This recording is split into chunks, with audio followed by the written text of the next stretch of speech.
said in my talk, sir, is the fact that because this industry is new, the pace at which we are growing is higher than the other countries which are more developed.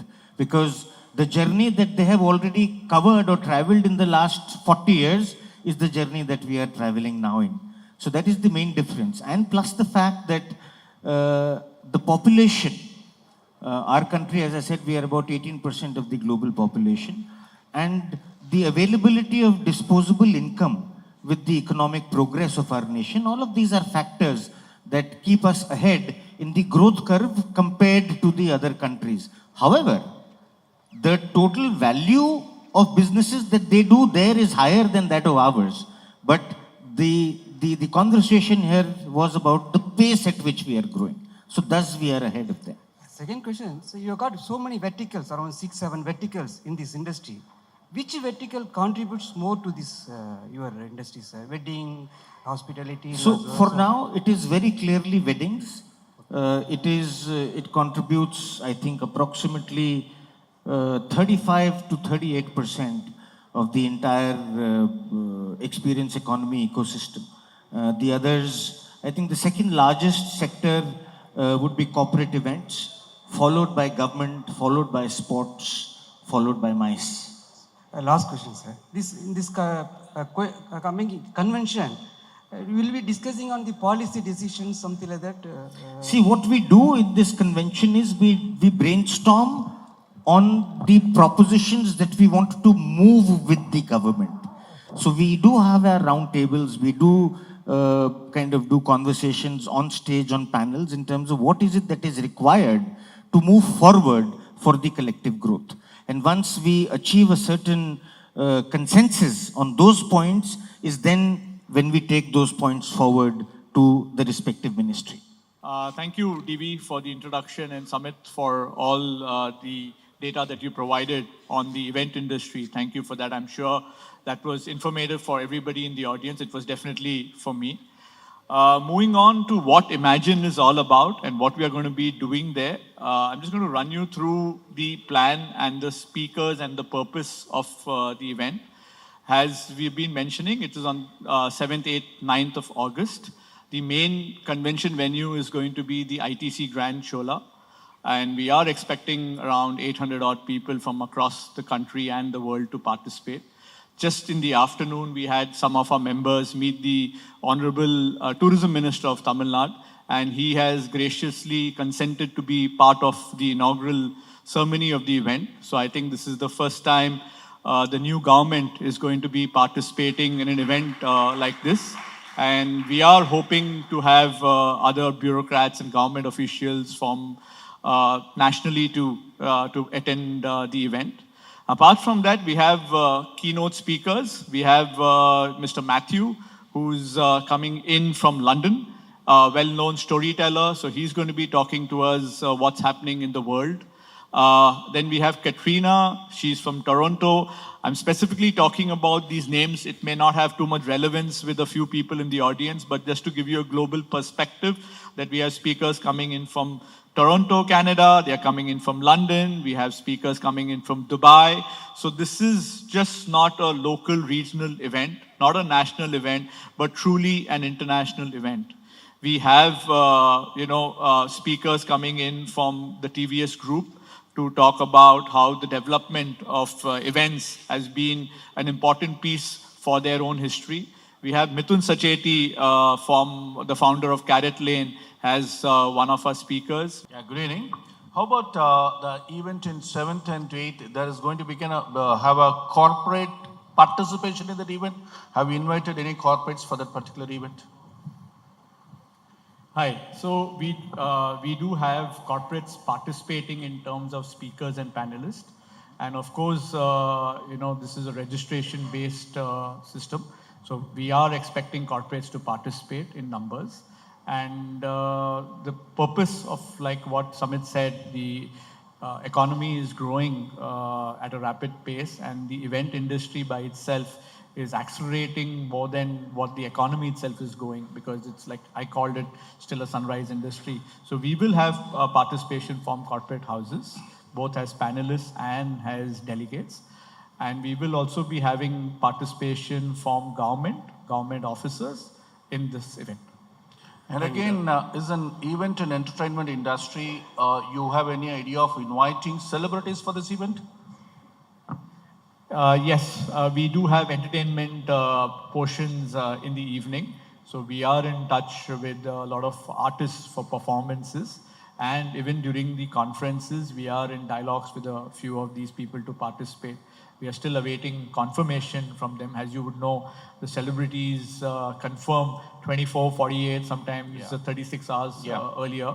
So we are in touch and we will have a plethora of celebrities participating in the event as panelists for the performances as well as during the awards night itself. And this 7 and 8 is supposed to be a paid event, and how is this event all about, the agenda and everything? The agenda I had mentioned to you broadly, the topics. In terms of registration, there are different categories for registration. One is for the membership, the Eema members itself, the association members itself. There is 33,000 plus taxes, which is including of stay at the ITC Grand Chola for 3 days. Apart from that, we have Korea, like what Samit mentioned. These are regional associations across the country. So for their members, there is a separate price point. Apart from that, we have a lot of other categories of members. So they have registration processes at different price points. And of course, it's an open registration format. So if you go up to the website, you will have more details over there to participate. Samit? I just want to add to two of your points. We are a non-profit organization. So Eemagine and any other convention that Eema organizes is not for profit. So pricing is mostly subsidized. If you will refer back, I did ask a question. What do you think would be the market value of this convention if everything was to be procured at market prices? That number, which was 20 crores, actually comes down to approximately 25%. Because everybody volunteers to contribute.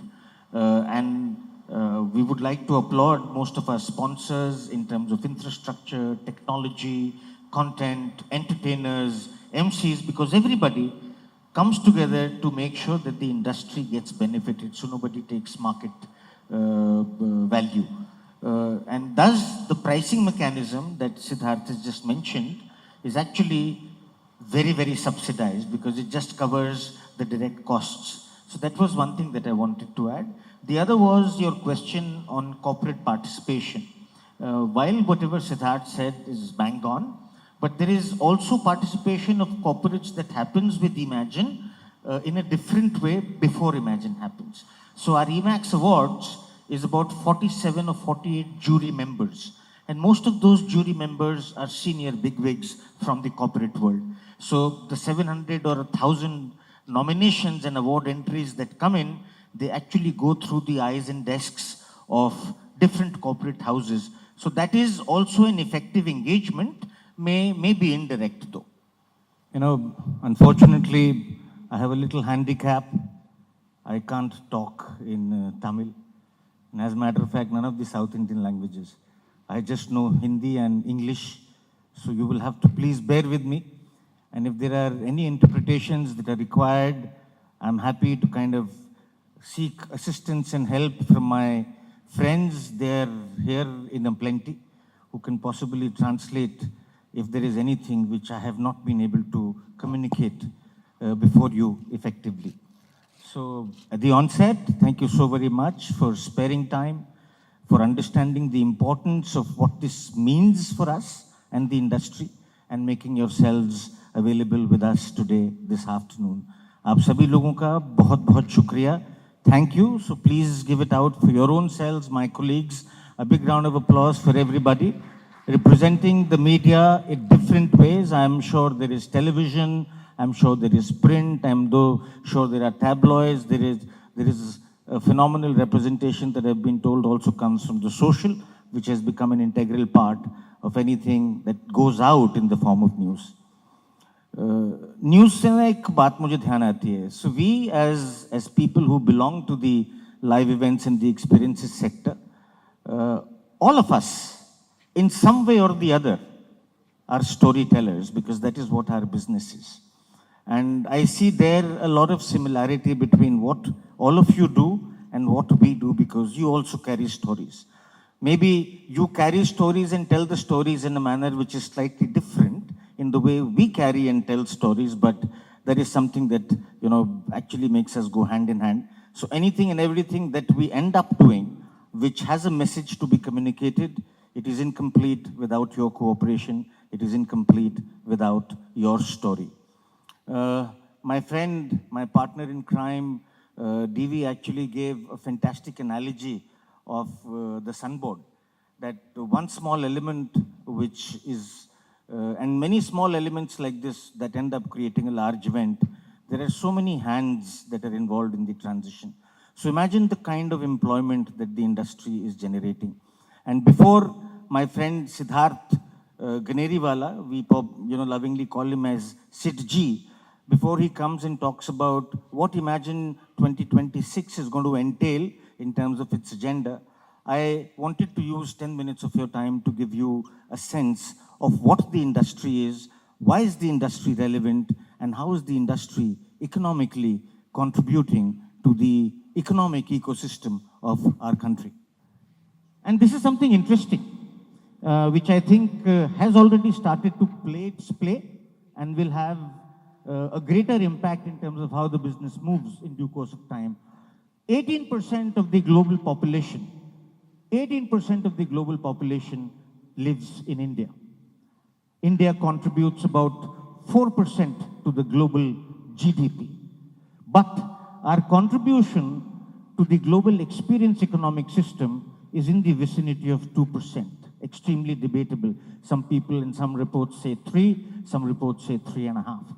But imagine the upside that is available. With India representing 18% of the global population, we only have a 2 to 4% share in the global experience economy. So that is the window that we have. We are already representing an industry which is multiple lakhs of crores.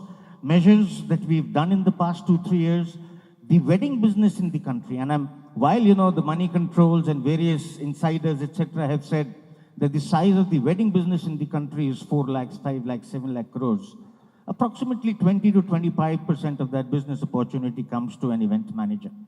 So basis that, we do approximately 1,25 crores worth of wedding business. Then the government events, sports, live entertainment, MICE, corporate events, everything put together is a number that is approximately 2 lakh crores. So there is a 3.25 lakh crores of business opportunity, which is already a part of this economic engine or a part of this system. And we support, we create more than 1 crore jobs. And this is a number which is not hypothetical. It has been measured with the help of various allied associations like FHRAI or like a Tenting Association of India and various others who end up supporting our business. This is interesting again here. The experience economy globally is growing at about 8%. But the experience economy in India is growing between 16 to 18% year on year. This is a clear exhibition of the fact that we are those, as they say, the new countries on this block. The opportunity for a new nation to grow is obviously many times more the opportunity that an established nation has. So this is something that we really need to bear in mind. And as I said, the events business or incremental events business does not only support live entertainment or events per se, it ends up supporting all of these allied sectors. So a large event ends up promoting hospitality. Any guesses that Eemagine 2026 that is going to happen in Chennai, if there's a corporate or a brand that was to spend money to make Eemagine 2026 happen, any guesses in the audience, what would that amount be? Come on, say it. 50 crores. 20 to 25 crores. Any other guess? Ragini? Easily, imagine 2026 will end up creating a GDP around itself in terms of market values, definitely in excess of 20 crores of rupees. Imagine 800 people flying in here. Imagine the number of room nights that are going to get consumed. Imagine the number of cars that are going to be deployed on ground. We, as it is, are using 2 outdoor venues to do shuffling. We are going to be using transport to get people from the airport and return. The food and beverage. Many people will find a time to go shopping, to pick up souvenirs, or somebody will go and buy saris. The logistics of all other kinds, hospitality teams, airport permissions, licensing, production. All of this is a part of the entire production ecosystem in the events business. The podium, the light sound, the LED, technology. We know what is happening. Every day seems like a yesterday tomorrow. And all of this put together also enables tourism. Many people who will visit Chennai, see Chennai for the first time, may go back impressed and say that, boss, I'm going to come back to the city with my family for a holiday. So this is what the live events business does in terms of its multiplier effect. And this is something that we'd already spoken of some time back. 2025 alone recorded more than 34,000 live events across the country. Coldplay, that actually got our Honorable Prime Minister to formally start recognizing the experience economy, did a report which was done by, I think, Book My Show, along with one financial newspaper, said that the economic impact of that singular event in India was about 641 crores. And the spending and consumption pattern of the Gen Z has changed the dynamics of how this business is exploding. We thus are a catalyst for change because we know what is going to come with the emphasis on tourism, with the emphasis on MICE, with the emphasis on betterment of infrastructure. Only more and more people are going to be coming to India, and we need to prepare ourselves for that. Something about Eema that I must share with all of you, and it's relevant. We play a very important role, and what we've written here is single largest both ways. Single largest both ways meaning that the government of India today is the single largest spender on events in the country. They tender out event opportunities of almost 67,000 crores as of financial year 25-26. More than 3,000 tenders across different categories of events were published by the government, and they spent 67,000 crores of rupees there. But we also are the single largest body in the country, along with our network of partner associations through something which is called Korea, which is the Congress of Regional Event Associations. Eema today collectively represents the interest of more than 4,000 organized event companies across the country. And how this helps is because now we are able to talk numbers.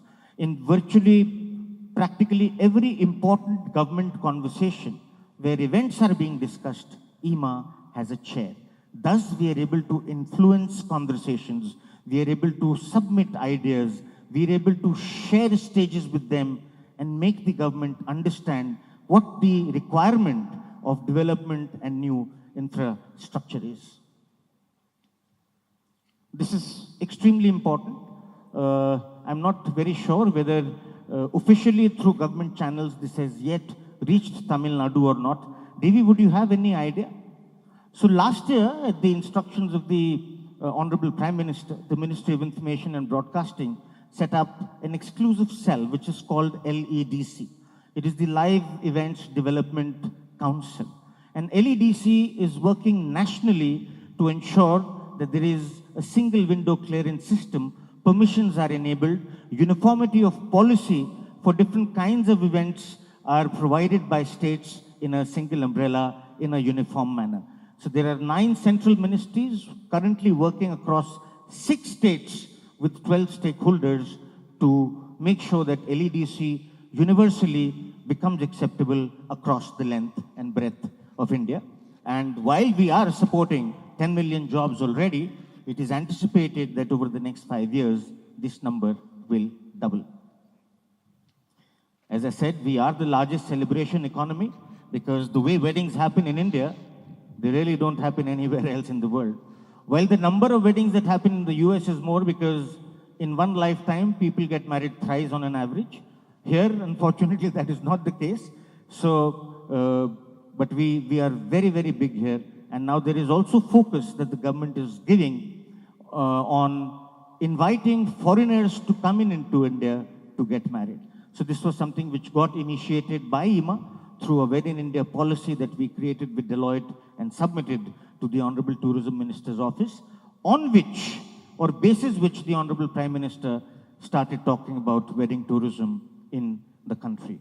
And this is something important for anybody who's actually interested in policy, who's interested in talking about economics and mathematics related to our industry. At Eemagine 2026, this is a new report that we are going to be releasing. It is being co-produced with the KPMG and MasterCard, which is the first ever released report of socio-economic impact of the events business in the country.